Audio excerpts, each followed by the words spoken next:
Hey guys, I'm Nito King, and we're back with Space Quest 6. Last time we finally got control of a ship. Well, okay, it's just a deep ship shuttle. But still, we can travel anywhere we want to in space. Which was right into an anti-anomaly that drained all the ship's power, and now we can't go anywhere. I mean, they couldn't give us something fun and actually let us use it, could they? Oh well, let's see what we can do while we're sitting here helpless. Don't you recognize you? It's you, only bigger. Now, there's a flashing button there. What is that? This button activates the manual override state. It is effective only while in flight. Yeah, might as well give that a push. It's flashing. Stand by for airplane joke in 3, 2, 1.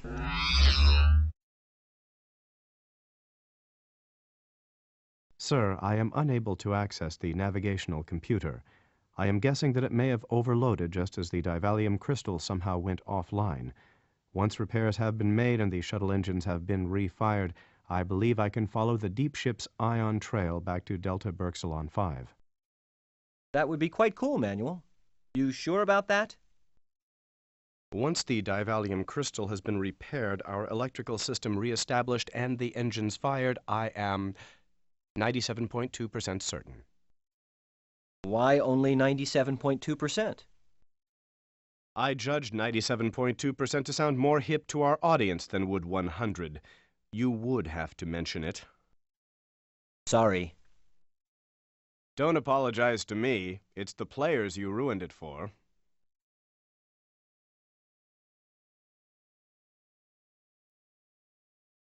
So there you go. There's Manual Override, our co-pilot.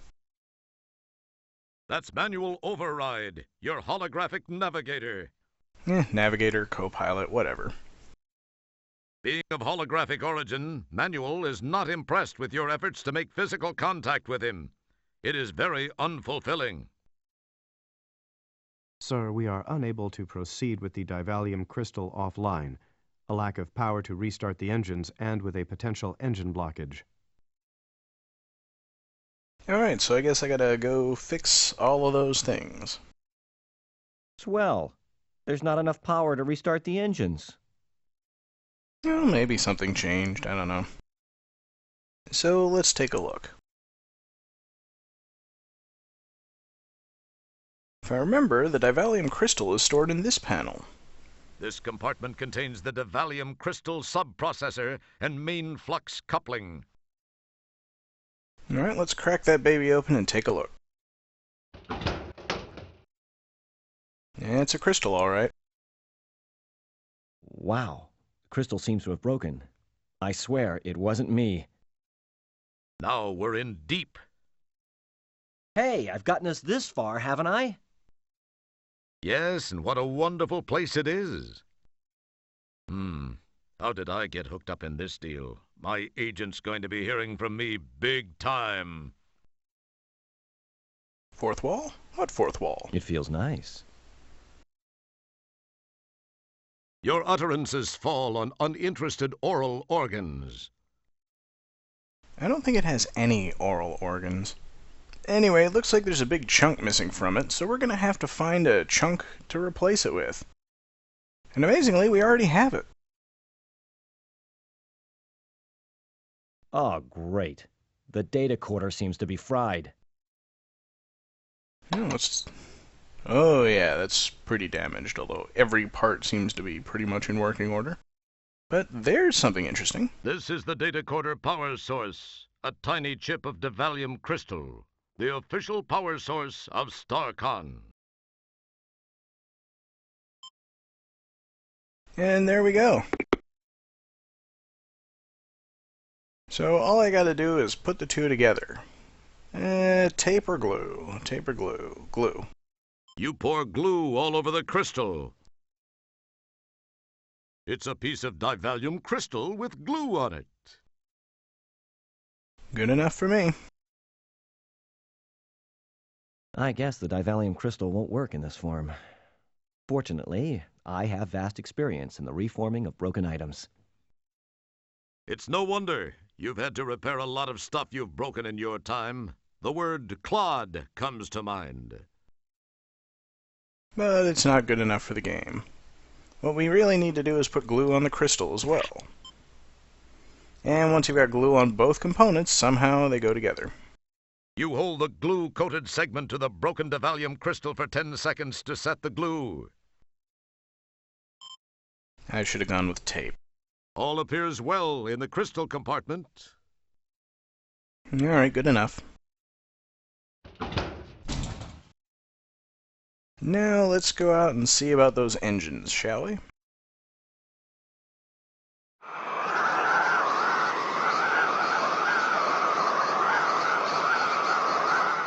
EVA suits weren't designed just as a fashion statement, Roger. Alright, we'll worry about that a little later. For one thing, there's something I forgot to do.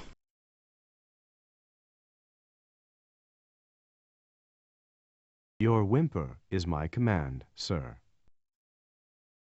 Sir, the Divallium crystal seems to be in proper configuration, but I'm afraid we'll need a power boost to restart the engines.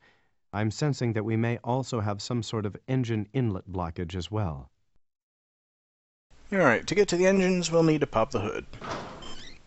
And let's pop the trunk too, just in case there's something good in it. You pull the handle and hear something release on the outside of the shuttle. Gee, I wonder if it's the trunk. You know, there's one other thing we need here. Kind of tough to spot. It's a recall notice.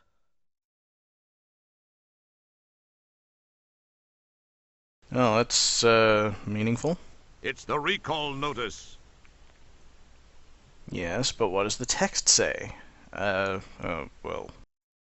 I guess we just have to go by the pictures. Minus goes to the circle, and plus goes to the goalpost. Guess I'll have to remember that, It feels unless slightly gritty. I can find some way to make him read it. And I'd better put on the EVA suit, too. You pinch yourself.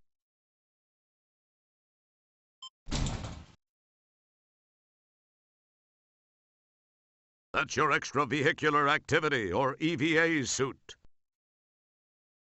That's your helmet. With a head like yours, you're lucky they even supplied you with a helmet. Well, maybe if I look at the recall notice, it'll tell me what it says. It's the recall notice for the owner's manual.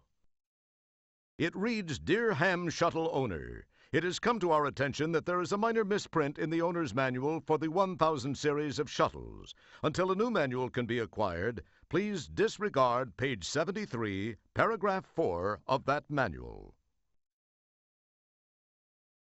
Ah, there we go. Pretty much the same thing that we gathered from just looking at the pictures. Match the plus cable end with a goalpost pole and the minus cable end with a circle pole. Thank you for flying a hamster. Ah, wonderful.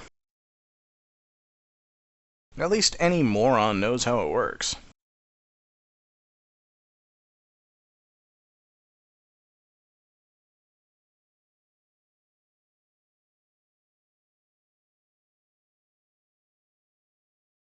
And now we can safely go outside.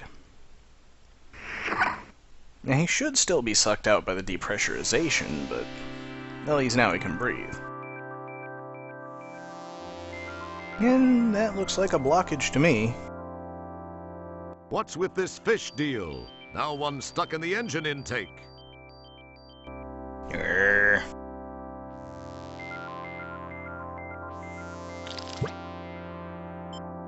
That fish keeps following me everywhere. Pretty cool looking, huh? No. I probably don't need to set the alarm. Was a thought. So let's see what's in the trunk.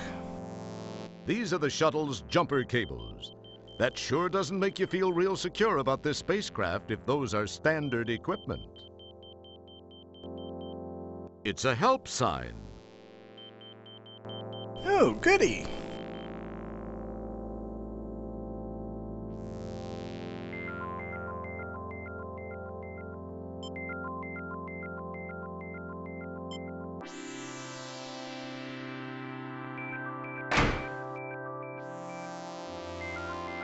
It's the shuttle's trunk. Yeah, someone mentioned it was strange for a shuttle to have a trailer hitch, but I don't think so. It makes sense to me. Anyway, we need to jump the engines, but there's no other ship around to jump it from, so let's see if we can attract someone with the help sign.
Hello, sweetheart.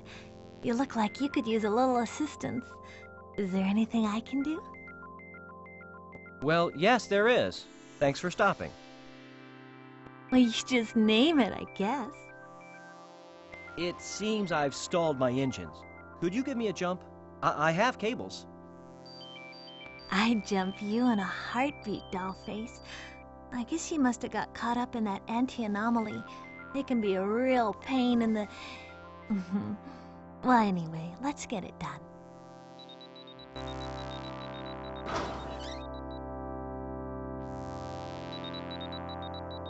Well, here's your end of the cables. I'll let you know when I'm all hooked up. Contact!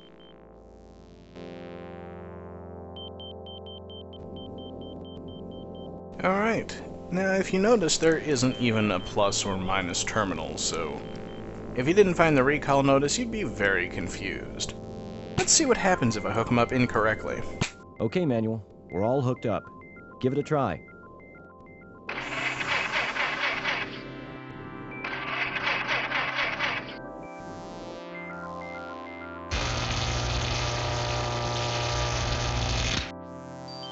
You pick strange methods of getting a charge out of life. Well, I suppose it was a pretty good time to reuse a game over message. So let's hook it up right. Positive terminal to the goalpost. Negative terminal to the circle. Okay, Manual. We're all hooked up. Give it a try.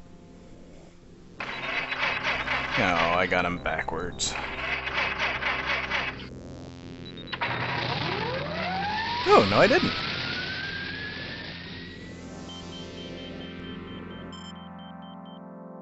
Bye-bye, Sugar Bunny. I gotta be running along. Hey, thanks for stopping to help me. See ya.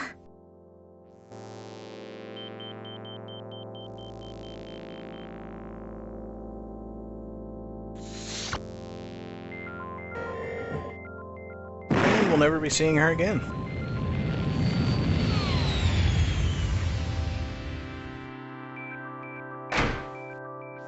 But I think that takes care of everything, so let's pop back inside and see if we can move out of here.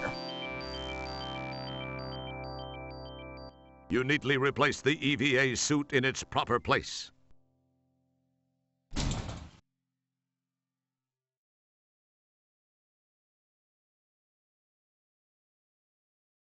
Good work, sir. I believe I can now follow the ion trail of Deep Ship 86 back to Delta Burksilon V. Alright then, make it so. What may I do for you, sir? What you just said? Alright, let's see. Power's already on, so...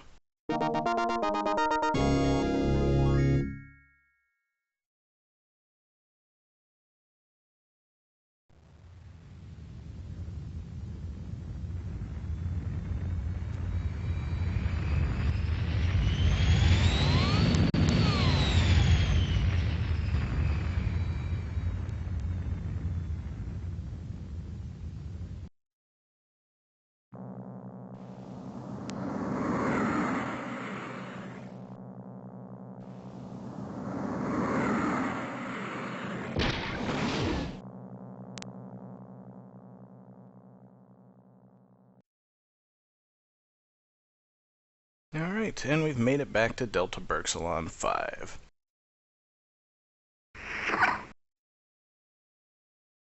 We hooked right up to the shuttle base, and no need for an EVA suit. And there's a couple things that people wanted me to look at. These hydraulic brakes allow the ascendo pad to stop smoothly. Note that you can't really see them from where you are, but you somehow sense they're there. Yeah, that's it. You somehow sense that they're there. That's the ticket.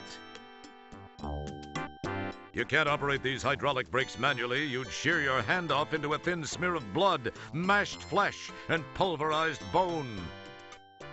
But hey, it's something to think about, right? Hi, hydraulics. Beneath the ascendo pad, the lift bay relay outlay array quietly does its thing. From inside the ascendo pad, you can't reach the lift bay relay outlay array. Heck, you can't even say lift bay relay outlay array. The lift bay relay outlay array is permanently lubricated. Licking it will not help. The portal is closed, signifying that you're on the docking bay level. You're far too much of a wuss to pry open the portal doors. Open, you. The hatch is now open, allowing you free egress to your shuttle.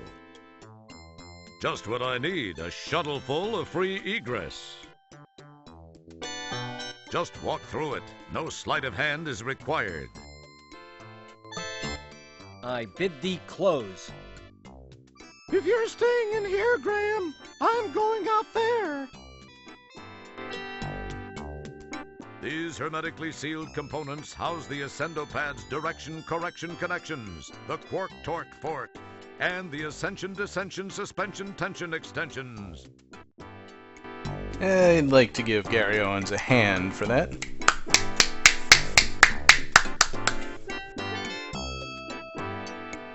These components are permanently sealed so that clumsy, ham-handed adventurers who like to fiddle with everything won't accidentally kill themselves. Don't distract them. They're holding your life in their hands. Okay, so now that we're done with that, let's head back to the scene of the crime.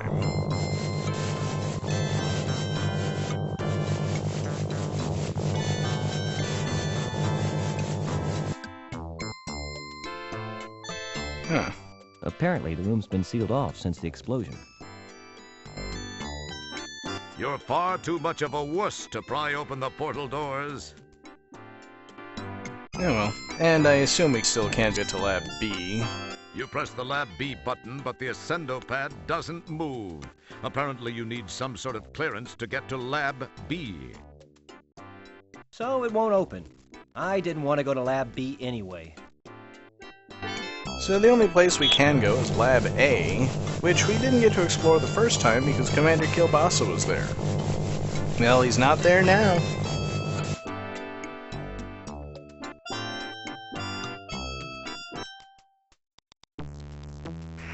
Wow, a mad scientist working on a planet called Delta Burksilon. You wonder what he's doing here? Designing women, perhaps? Sorry? Anyway, let's take a chance to look around. Hey, they've got their own multiband UV wave bath straight out of the Ed Mundane catalog.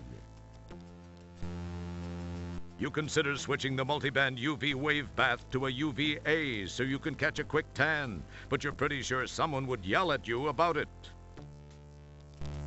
I like how you make my shirt and teeth look so bright and snazzy. A couple of Bunsen burners sit on the counter. They're permanently attached to the counter. You're hosed. Burn, baby, burn. This is the only piece of equipment in the lab that's totally unfamiliar to you. It appears biomechanical in nature with a metallic skin that seems to expand and contract slightly. You're not sure whether to turn it on, turn it off, open it, close it, disassemble it, pet it, wear it, whip up a batch of margaritas in it, launch it, or clean it. So in your decisive way, you do nothing with it. Do you understand me? Sprechen Sie Deutsch? Parlez-vous français? Klaatu barada nikto? Apparently, it is either non-sentient or sentient, but a good enough judge of character not to want to encourage you. The lab table is illuminated by a full-spectrum trithisonium bulb that simulates the naturally occurring light of a trinary star system. A trithisonium bulb produces temperatures in excess of 2,500 degrees Fahrenheit, which is slightly more than enough to instantly charcoal broil your skin, thus sealing in the natural juices. You have no particular desire to broil your tongue, at least not now. This depiction of a region holder is based on science fact and current NASA research. Science so hard, you could bounce an asteroid off of it. It's pronounced reagent. Say, sturdy. It's meant to hold beakers, not to hold your tongue. So, hold your tongue. You think it's an Erlenmeyer flask. As usual, though, you're sadly mistaken. An Erlenmeyer flask is conical. This flask is spherical. Shows what you know. Insert your own excuse here for why you can't pick up the flask. Now, I think that may have been the origin of the strong bad thy dungeon man joke about thou canst not get ye flask. I do not know why thou canst not get ye flask. Mayhap it be bolted down. There's nothing to drink in the flask.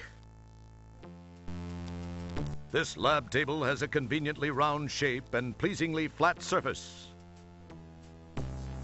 You write, "Wash me," in the dust on the lab table. This is clever of me. You counter with another silly remark. The markings on this tank indicate that it's full of Fresnon, a deadly nerve gas. Symptoms of exposure include slurred speech, a red neck, raisin-like wrinkling of the face and extremities, and a sudden fondness for livestock.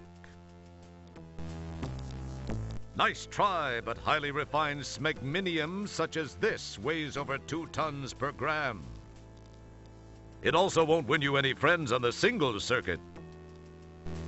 Click the wrong one. Hey, trust us, you don't want to get within 10 feet of Fresnon. Yeah, you try sucking down a lungful of Fresnon, and you'll end up marrying your cousin and shooting rats down at the junkyard for kicks. It looks like a typical tank of smegminium, a cheesy substance used in the manufacture of projectiles, thrusters, and pistons. Way too disgusting. Cut that right out. A beautiful ruby-backed flagellant hops around in this cage, whipping itself with its prehensile tail. You'll keep your hand out of the ruby-backed flagellant's cage unless you're looking for an angry red welt across your knuckles. And who isn't? The sound of your voice irritates the caged creatures and makes them jump up and down excitedly and hoot and holler. That's odd. You had the same effect on the inmates when you toured the Starcon penal colony. And stop giggling at the word penal. You peek inside the cage and see Prip Thrip, a kind of moth that beats you up, steals your team jacket, and then eats it. I wonder if there's other stuff in there. You peek inside the cage and see Prip Thrip. Nope. Don't let the Crip Thrip out. It could be rabid, and there's nothing more dangerous than a rabid moth.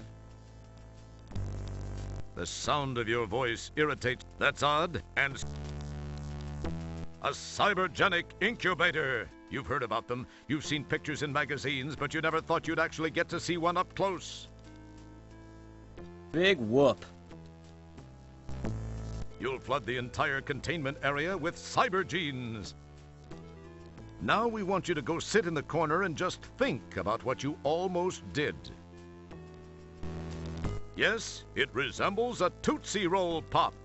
But you're still better off not applying your tongue to the cybergenic incubator. Alright, I think that's pretty much everything. Let's go bug the doctor. Hey, this guy ordered himself one nice desk chair. Huh? Hey, this... It's Dr. Bellows, Delta Burksilon's token evil scientist. Alright, well, I do want to bug this guy, but we have come to the end of another video. So tune in next time when we will accomplish absolutely nothing of interest. I'm not kidding.